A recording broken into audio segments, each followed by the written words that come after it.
నమస్తే. యుద్ధం గెలవాలంటే ముందు శత్రువు సామర్థ్యం అంచనా వేయాలి. వైరి బలాల్ని బలహీనతల్ని బేరీజు వేసుకోవాలి. దానికి అనుగుణంగా వ్యూహాన్ని సిద్ధం చేసుకోవాలి. యుద్ధరంగంలో ఎదురయ్యే ప్రతి అంశాన్ని పరిగణలోకి తీసుకుని శత్రువు ఊహించని విధంగా ఎదురు దాడికి దిగాలి. ఈ యుద్ధ సూత్రం మహాభారత కాలం నుంచి నేటిదాకా ఆచరణలో ఉన్నదే. కానీ విదేశీ దండయాత్రలు దురాక్రమణల మూలంగానో లేక బానిస మనస్తత్వపు ప్రభావమో తెలియదు, కానీ స్వాతంత్ర్యానంతరం భారతదేశం కేవలం రక్షణాత్మక వైఖరికే పరిమితమైంది. 72 సంవత్సరాల స్వతంత్ర భారత చరిత్రలో తొలిసారి 2014లో ఏర్పడిన ఎన్డీఏ ప్రభుత్వం డిఫెన్సివ్ ధోరణికి భిన్నంగా అఫెన్సివ్ దృక్పథాన్ని ప్రదర్శిస్తూ త్రివిధ దళాల మనోస్థైర్యాన్ని పెంచడంతో భీకరమైనవిగా భావించిన శత్రుమూకలు సైతం పలాయనం చిత్తగించాయి. ఈ కొత్త భారతానికి ఊపిరిలూదిన ద్వయం ప్రధాని నరేంద్ర మోదీ, జాతీయ రక్షణ సలహాదారు అజిత్ దోవల్. ముందు చూపుతో కూడిన వీరి నిర్ణయాలు, ప్రణాళికాబద్ధమైన ఆచరణతో నేడు సాధిస్తున్న సత్ఫలితాల గురించి ఇప్పుడు నేను మీకు వివరించబోతున్నాను. రక్షణ వ్యవహారాలపై పరిశోధన చేసే అంతర్జాతీయ think tank Stockholm International Peace Research Institute SIPRI ప్రపంచ దేశాల ఆయుధ ఎగుమతులు దిగుమతులపై గత వారం ఒక నివేదిక విడుదల చేసింది. అందులో 2011-15 సంవత్సరాల కాలంతో పోల్చితే 2016-20 మధ్య కాలంలో భారత ఆయుధ దిగుమతులు 33% మేర తగ్గినట్లు ప్రకటించింది. ఓవైపు భారత ప్రభుత్వం రక్షణ రంగానికి కేటాయింపులని ఈ మధ్య కాలంలో భారీగా పెంచింది. మరోవైపు సరిహద్దుల్లో ఘర్షణ వాతావరణం కూడా తీవ్రంగానే ఉంది. ఇలాంటి పరిస్థితుల్లో ఆయుధ దిగుమతులు తగ్గడమేంటి అన్న సందేహం రావచ్చు. దీనికి కారణం తెలుసుకోవాలంటే మోదీ ప్రభుత్వం రక్షణ రంగంలో తెచ్చిన విప్లవాత్మక సంస్కరణలను విశ్లేషించుకోవాలి. రక్షణ రంగాన్ని బలోపేతం చేసేందుకు అజిత్ దోవల్ రూపొందించిన నయా సెక్రటేరియట్ గురించి తెలుసుకోవాలి. 2014లో ప్రధానిగా బాధ్యతలు చేపట్టిన మోదీ జాతీయ రక్షణ సలహాదారుగా అజిత్ దోవల్ని నియమించారు. అదే సంవత్సరం మేక్ ఇన్ ఇండియా కార్యక్రమాన్ని ప్రారంభించారు. ఓవైపు భారత రక్షణ అవసరాలను అంచనా వేస్తూనే మరోవైపు రక్షణ రంగంలో భారతీయ పరిజ్ఞానాన్ని పెంచే పనిలో పడ్డారు. ఈ ప్రయత్నాలు సఫలీకృతం కావాలంటే కాలం చెల్లిన విధానాలతో కూడిన బ్యూరోక్రసీ వలయాన్ని ముందు సరిచేయాలి. సంప్రదాయ విధానాల్లో మార్పు తీసుకురావాలి. కొత్త భారతానికి తగిన విధంగా సరికొత్త విభాగాలు ఏర్పాటు కావాలి అని అజిత్ దోవల్ భావించారు. దానికి అనుగుణంగానే అప్పటిదాకా కేవలం అడ్వైజరీ బోర్డుగా కొనసాగుతూ వచ్చిన నేషనల్ సెక్యూరిటీ కౌన్సిల్ సెక్రటేరియట్ని నీతి ఆయోగ్ తరహాలో అత్యున్నత ప్రభుత్వ విభాగంగా ఏర్పాటు చేశారు. 2018లో ప్రభుత్వ allocation of business rules AOB పరిధిలోకి నేషనల్ సెక్యూరిటీ కౌన్సిల్ సెక్రటేరియట్ని చేర్చి దీనికి రాజ్యాంగబద్ధమైన హోదా కల్పించారు. అంతేకాదు ఎన్ఎస్సిఎస్ అధికారాలను విస్తృతపరచడంతో దేశ అంతర్గత భద్రత, అంతర్జాతీయ వ్యవహారాలపై అధ్యయనంతో పాటు నూతన ఆవిష్కరణలకు మార్గం సుగమమైంది. జాతీయ రక్షణ రంగంలో ఇది విప్లవాత్మకమైన నిర్ణయమని అంతర్జాతీయ విశ్లేషకులు సైతం ప్రశంసించారు. అసలు ఎన్ఎస్సిఎస్ పనితీరుని ఓసారి పరిశీలిద్దాం. ప్రధానమంత్రికి డైరెక్ట్గా రిపోర్ట్ చేసే నేషనల్ సెక్యూరిటీ కౌన్సిల్ సెక్రటేరియట్కి జాతీయ భద్రతా సలహాదారు అజిత్ దోవల్ సారథ్యం వహిస్తున్నారు. ఆయన కింద మొత్తం 4 విభాగాలు పనిచేస్తాయి. అందులో 3 విభాగాలను 3 డిప్యూటీ నేషనల్ సెక్యూరిటీ అడ్వైజర్లు, ఒక విభాగాన్ని మిలిటరీ అడ్వైజర్ టు ఎన్ఎస్ఏ పర్యవేక్షిస్తారు. ఈ 4 విభాగాల్లో ఒక విభాగానికి deputy national security adviser Rajender Khanna అధ్యక్షత వహిస్తున్నారు. 1978లో రీసెర్చ్ అండ్ అనాలిసిస్ వింగ్లో చేరిన రాజేందర్ ఖన్నా పలు హోదాల్లో పనిచేసి రా చీఫ్గా కూడా బాధ్యతలు నిర్వర్తించారు. ప్రస్తుతం ఆయన సారథ్యంలో ఎన్ఎస్సిఎస్లోని ఒక విభాగం టెక్నాలజీ ఇంటెలిజెన్స్ పై పనిచేస్తోంది. మారుతున్న కాలానికి అనుగుణంగా టెక్నాలజీని అంచనా వేస్తూ తదనుగుణంగా కీలక నిర్ణయాలు తీసుకునేలా ప్రతిపాదనలు రూపొందించడం వీరి పని. సైబర్ సెక్యూరిటీ, 5G టెక్నాలజీ సహా భారతదేశంలోని కీలక రంగాలపై ముష్కర మూకలు సైబర్ దాడులు జరపకుండా ఎప్పటికప్పుడు చర్యలు తీసుకునే విధంగా వీరు ప్రభుత్వ విభాగాలకు సూచనలు చేస్తుంటారు. అవసరమైతే శత్రుమూకలపై సాంకేతిక దాడులకు కూడా సిద్ధమయ్యేలా దిశానిర్దేశం చేస్తుంటారు. అంతేకాదు ఫ్యూచర్ టెక్నాలజీ పైన కూడా అధ్యయనం చేస్తూ స్వదేశీ పరిజ్ఞానాన్ని పెంపొందించే విధంగా నిర్ణయాలు చేయడం ఈ విభాగం బాధ్యత.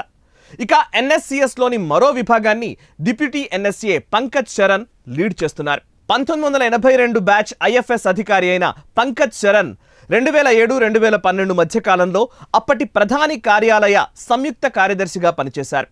పలు దేశాల్లో భారత దౌత్యవేత్తగా కూడా విశేష సేవలందించిన పంకజ్ శరణ్ సారథ్యంలోని ఈ విభాగం అంతర్జాతీయ వ్యవహారాలు, మారిటైమ్ అఫైర్స్ పై పనిచేస్తుంది. విదేశీ వ్యవహారాలకు సంబంధించి ఇండో పసిఫిక్ రీజియన్లోని కీలక అంశాలని ఎప్పటికప్పుడు పర్యవేక్షిస్తూ ప్రభుత్వానికి సూచనలు చేయడంలో ఈ విభాగం విశేషంగా కృషి చేస్తుంది. ఇక మరో విభాగం అంతర్గత భద్రతా వ్యవహారాలను పర్యవేక్షిస్తుంది. దీనికి డిప్యూటీ ఎన్ఎస్ఏ దత్తాత్రేయ పట్సాల్గీకర్ అధ్యక్షత వహిస్తున్నారు.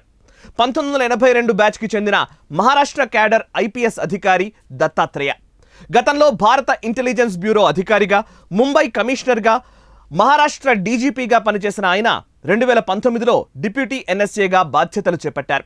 నేషనల్ సెక్యూరిటీ కౌన్సిల్ సెక్రటేరియట్లో ఈయన దేశ అంతర్గత భద్రతా వ్యవహారాలను పర్యవేక్షిస్తున్నారు.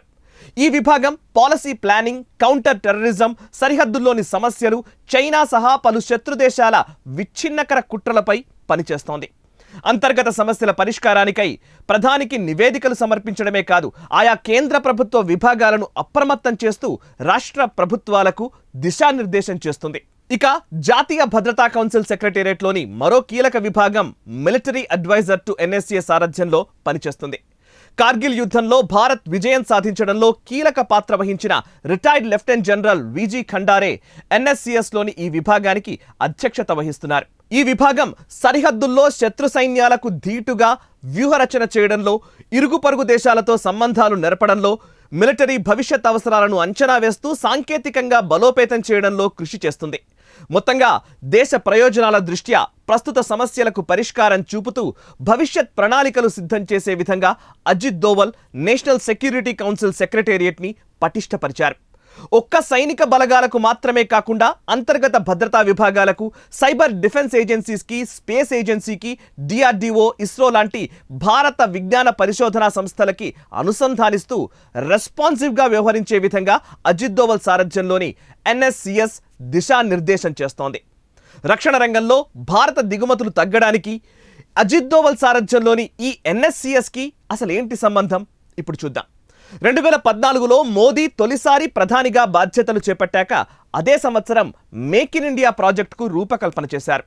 ఆ క్రమంలోనే 2016లో ఈజ్ ఆఫ్ డూయింగ్ బిజినెస్ని రక్షణ రంగానికి కూడా విస్తరిస్తూ డిఫెన్స్ ప్రొక్యూర్మెంట్ ప్రొసెడ్యూర్లో ఐడిడిఎం అనే కొత్త కేటగిరీని చేర్చారు.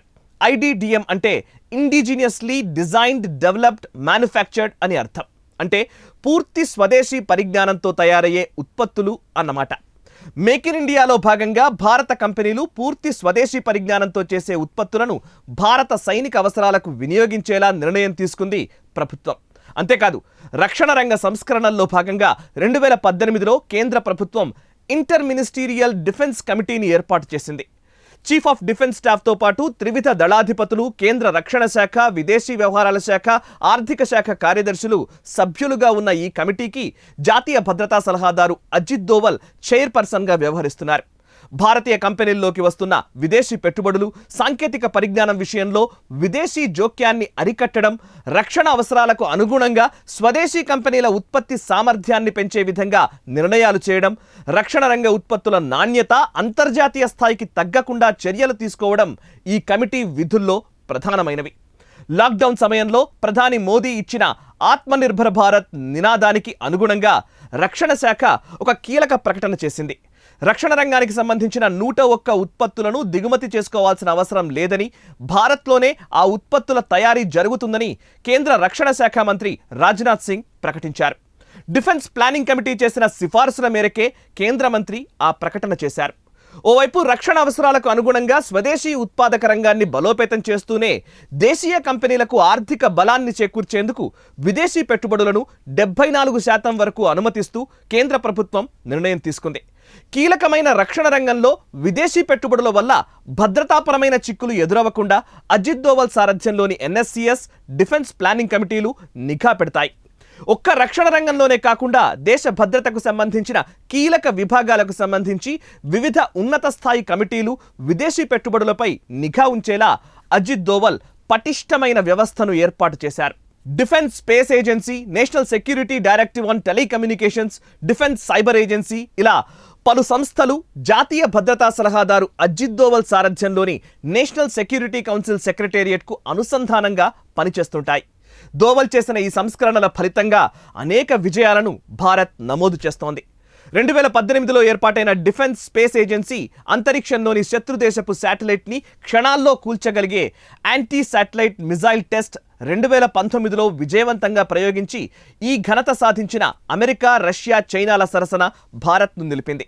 అంతేకాదు భారత రక్షణ అవసరాల నిమిత్తం missiles, light combat air crafts, artillery guns, radars, electronic warfare equipment సహా ఆర్మర్డ్ వెహికల్స్ తయారీ ప్రస్తుతం భారత్లోనే జరుగుతోంది. ఇక నావికా దళం కోసం న్యూక్లియర్ సబ్మెరైన్స్ భారత్లోనే తయారవుతున్నాయి. రక్షణ రంగంలో విదేశీ పెట్టుబడులను 74% పెంచడంతో దేశీయ కంపెనీలు ఆర్థికంగా బలపడ్డాయి. అదే సమయంలో టెక్నాలజీ పేరుతో విదేశీయులు మన వ్యవహారాల్లో చొరబడకుండా కట్టుదిట్టమైన చర్యలు తీసుకుంది భారత ప్రభుత్వం. దీంతో పూర్తిస్థాయి స్వదేశీ పరిజ్ఞానాన్ని అభివృద్ధి చేస్తూ భారత రక్షణ అవసరాలకు సరిపడా ఉత్పాదకత పెంచే ప్రయత్నం సత్ఫలితాలనిస్తోంది. ఆ క్రమంలోనే భారత రక్షణ రంగంలో దిగుమతులు 33% మేర తగ్గాయి. ఇదే వేగాన్ని కొనసాగిస్తూ 2025 సంవత్సరానికల్లా భారత్ రక్షణ పరికరాల ఎగుమతుల ద్వారా $5 బిలియన్ మార్క్ చేరుకోవాలని లక్ష్యంగా పెట్టుకుంది. సమర్థమైన నాయకత్వానికి నిజాయితీ, నిబద్ధత కలిగిన దేశభక్తుడు తోడైతే అసాధ్యమనుకున్నవి కూడా సుసాధ్యాలవుతాయి అనడానికి మోదీ, దోవల్ జోడీయే ప్రత్యక్ష సాక్ష్యం. ఈ వీడియో నచ్చినట్టయితే వెంటనే లైక్ చేయండి, 10 మందికి షేర్ చేయండి అండ్ మీ కమెంట్స్ రూపంలో మీ అభిప్రాయాలు మాతో పంచుకోండి. మనసా వాచా కర్మణ దేశ హితం కోసం పరితపించే నేషనలిస్ట్ హబ్ యూట్యూబ్ ఛానల్ని సబ్స్క్రైబ్ చేసుకోండి. జాతీయవాద జర్నలిజాన్ని ప్రోత్సహించండి. Everything apart, nation first. నమస్తే. Thanks for watching nationalist hub. Telugu media చూపించని మరిన్ని వాస్తవ కథనాలు, వార్తలను మిస్ కాకుండా ఉండేందుకు మా ఛానల్ను సబ్స్క్రైబ్ చేసుకోవడం మర్చిపోకండి. ఎప్పటికప్పుడు మా వీడియోస్ నోటిఫికేషన్స్ను పొందేందుకు పక్కనే ఉన్న బెల్ ఐకాన్ను క్లిక్ చేయండి. మీ అమూల్యమైన సలహాలను కామెంట్స్ రూపంలో తెలుపుతూ వీడియోను లైక్ చేయండి, 10 మందికి షేర్ చేయండి. జై హింద్.